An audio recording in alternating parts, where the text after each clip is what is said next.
Unity is so amazing. And when Black people unify, like there is nothing, absolutely nothing that we cannot do. And the Black Travel Alliance is truly a testament to that. Welcome to The Thought Card, a podcast about travel and money, where planning, saving, and creativity leads to affording travel, building wealth, and paying off debt. We are the Financially Savvy Travelers.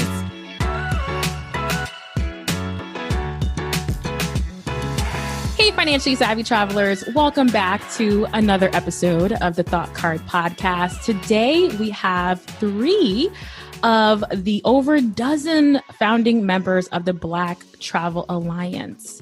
The mission of the Black Travel Alliance is to support Black content creators around the world and increase their representation in the travel industry. With their three pillars of alliance, amplification, and accountability, they strive to create a world where Black people are supported and accurately represented in the travel industry. We have Martina, Lauren, and Nadine. And if Nadine sounds familiar, y'all, it's because she was featured in episode number 32, where we learned all about how to afford luxury travel. And the reason why I brought you on the show today is because as travel consumers, like all the people who are listening to this show, which we have like all over the world, you don't see the behind the scenes that we as content creators have to navigate. So I really want to, number one, talk about some of the challenges that Black travel content creators are facing. Hi, I'm Lauren Gay, and I am the creator of OutdoorsyDiva.com, Misadventures of an Outdoorsy Diva blog. I am also a travel podcaster as well, and a published photographer, speaker, and my whole brand is about empowering Black women to step out of their comfort zones, to try new experiences in travel, adventure, and embracing nature as therapy. I'm also a longtime advocate for racial diversity and inclusion in outdoor recreation and the adventure travel space. And I am the chair of training and events for the Black Travel Alliance. Some of the challenges we face as Black travel content creators, they are evident. If you look on any major travel brand social media, right, we're not included. We're not thought of. Diversity is not intentional for a lot of brands. And so you don't see us represented by and large in across the gamut, no matter what type of travel it is. We're just underrepresented. You know, we don't get the same kind of opportunities oftentimes without having astronomically huge numbers.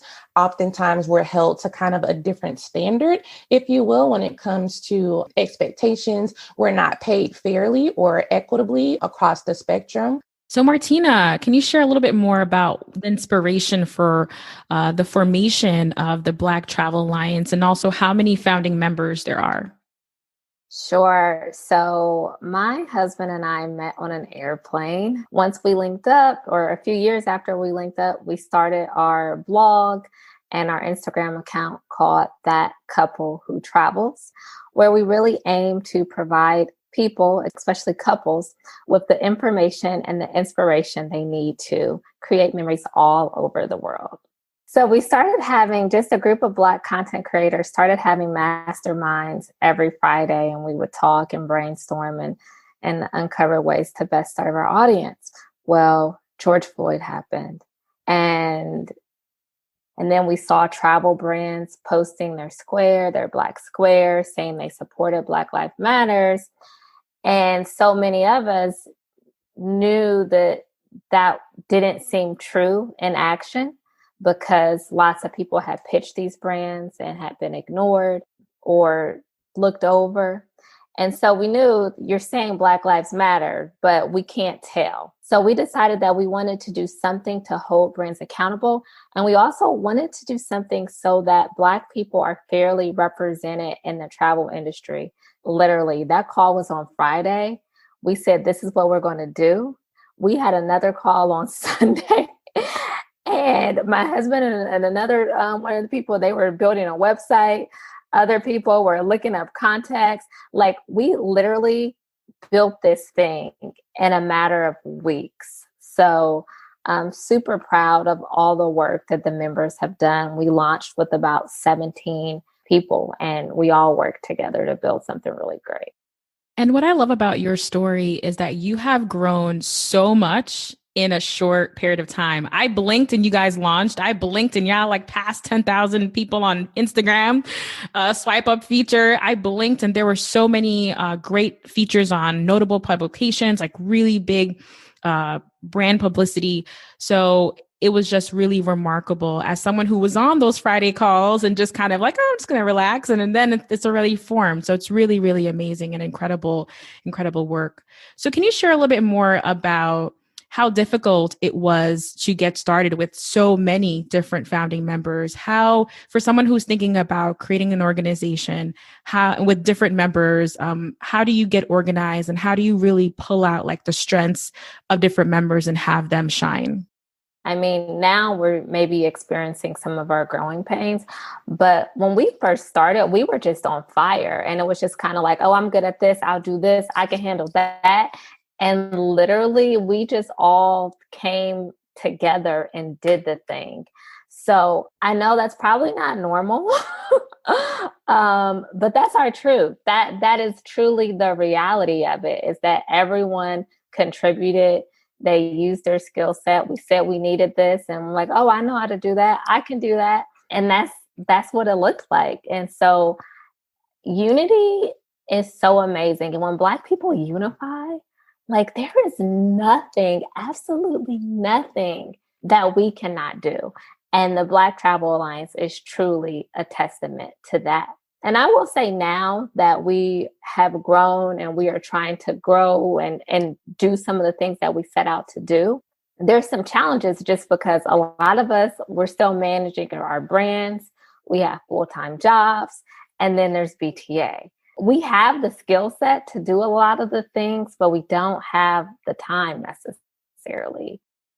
So I would love to hear the reaction to the formation of the Black Travel Alliance, but two sides. So part one, how did the travel industry react to BTA and the different campaigns you launch with? And also, how did Black travelers, consumers react to the formation of BTA as well? So Lauren, how about you sharing the consumer reaction? Sure. I can honestly say that the consumer reaction and fellow Black travel content creators and travelers has been love for the most part. By and large, has been love and supportive. And yes, we needed this. And they almost look at us as champions, if you will, for an issue that everyone saw. Even if you're a traveler and a consumer, it's noticeable to you that you're not being marketed to, right? So many of them, it's gratefulness. It's been supportive. It's been, what can we do? How can we help? I want to get involved. Like they were ready before we were even ready for them. We've been telling them, we're coming. We're going to let you know. We're going to let you know, and of course, we're accepting membership and all that sort of thing now. But from day one, it's been a tremendous amount just of an outpouring of support from people who have platforms who wanted us to be on them to share our message. I have family. I'm not from Florida. My family's in Texas, from Dallas, who are like, I saw you in the O Magazine newsletter. That was your picture and all these other beautiful brown people. What is this? So, our families are super proud and paying attention. It just really got everyone's attention in a great way. So it's just great to see our community as a whole across the diaspora really, unite, because it's not just a United States thing. This is a global thing. So our brothers and sisters from everywhere, from the continent, in Europe, everywhere, it has united us in this one common cause and commonality among us. So that part has been beautiful. In full transparency, They're not, everyone is 100% supportive. Some people, it's not that they don't support the mission and our goals, but of course, as in anything, other people thought maybe we could have gone about it in a different manner or in a different way, with a different tone, with a softer approach. And, that's just a personal preference. But of course, you did get that sort of feedback. But by and large, it's been love and support. All right. That was a great segue to tone. Let's talk about the first campaign, which I believe was the pull-up campaign. So either Nadine or Martina, do you guys want to talk about what inspired you to do that, and also what the travel brand reaction was to that? Yes, happy to be back. Thanks for having us. Nadine White, and I was on your podcast previously, as you mentioned, talking about affordable luxury travel. My blog is The Sophisticated Life. I'm a travel, food, and wine content creator. Have been for about 6 years. I also work as a full-time physician here in Atlanta, Georgia. So it's been a busy year with COVID. We hear from brands and DMOs that they can't find us, even though there is just as many of us as there are the non-Black content creators. And we're forming a directory to make it easy for brands and DMOs to know this is where you find quality Black travel content creators. So Pull Up for Travel was our first campaign. And as we mentioned, it was inspired by all the brands and DMOs putting up the Black squares and us wondering, oh, well, that's interesting. All the support that they were giving for that, when we know personally that if you just scroll through their Instagram, there was no diversity. Their campaigns had no diversity. We, like I said, personally pitched to a lot of these brands and DMOs and had no response.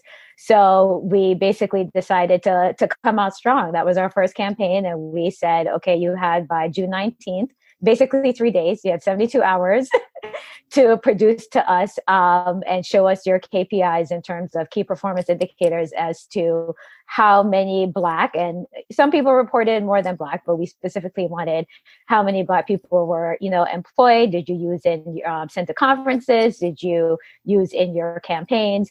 And we gave the brands and DMOs 72 hours to report by June 19th, which is Juneteenth. For people in most of the Black community will know the significance of Juneteenth. And so that was our first campaign. So it was pretty strong to come out like that and to give people only 72 hours at that time. And I think it was really remarkable, though, that I think we got a lot of great response from it, because we were a brand new organization. People were asking, who are these people? How dare them come out and ask for a response in 72 hours? Who's the Black Travel Alliance? So I think in the end, it was a great way to start because we got a lot of press from it. And we got a lot of great response from it. We had about 55% of the companies respond to that campaign. Maybe not in the first 72 hours, but eventually did respond to the campaign. And even the ones that weren't able to give specific information were able to provide some information and say, okay, we admit that we do not have, enough diversity in terms of Black employment or in terms of anything having to do with Black people on our campaigns or in terms of sending to conferences or any advertising, but we plan to make a difference. We plan to change. And so I think overall, it was a really great way to start and a great campaign. We did get some pushback from people even within our own industry. Unfortunately, even other Black and BIPOC people in the travel industry thinking that that was too aggressive and we were a new organization and who are we to ask for that information. But I think, again, that it was powerful to start that way. And we were trying to say, we are here to really make a difference. And this was just the first of many times that we were going to ask for this information. And we created kind of like a Black travel scorecard again, so that we can keep track of this and go back to the travel brands and DMOs and say, okay, what have you done in the past 6 months? What have you done in the past year to make a difference? And so that was basically how we got started. Martina, did you see any trends, like when you were analyzing the data and the brands that were, you said 55% of the brands responded to you. Did you see anything that was like surprising, or was it on par to what you had expected? It was pretty much on par. We already knew it was kind of bad, that it would be bad. So we weren't surprised with the results. I would say we were pretty frustrated when some brands would try to group all the minorities together. So we asked for the numbers for their Black employees and the Black people who had done campaigns, and they would tell us PLC, people of color.